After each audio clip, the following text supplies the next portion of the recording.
प्रवीण दरेकर यांनी फार महत्त्वाचा विषयाला हात घातलेला आहे। आतापर्यंत महानगरपालिकेत जे कर्मचारी कामगार काम करत होते, या कामगारांना बाजूला काढून नवीन कंत्राटी सिस्टीम आणणार आहे। चार वॉर्डामध्ये ही आता चालू आहे। साधा प्रश्न आहे, हे कामगार काम करतायत, या कामगारांना काम जमत नाही आहे का? तर असं नाही आहे, हे कामगार काम करतायत।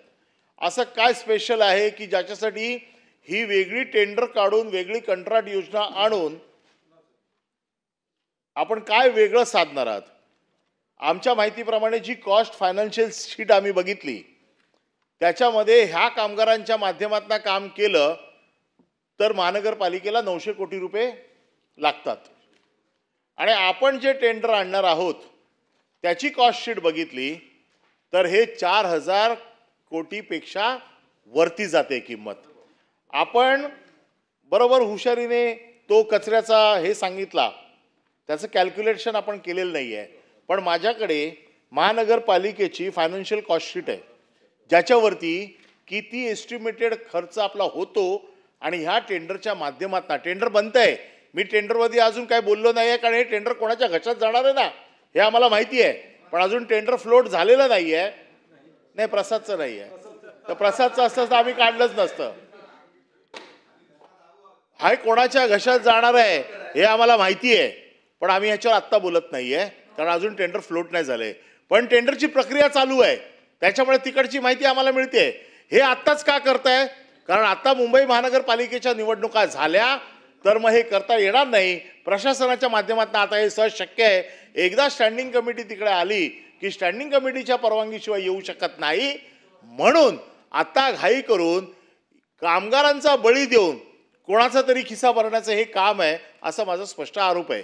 आता प्रश्न याच्यामध्ये असा आहे की हे केल्यामुळे ते जरी सांगत असले 35,000, इकडे 35,000 कामगारांचा प्रश्नच नाही आहे, इकडे 8,000 परमनंट कामगार, 8,000 कंत्राटी कामगार, 16,000 कामगारांचा प्रश्न आहे।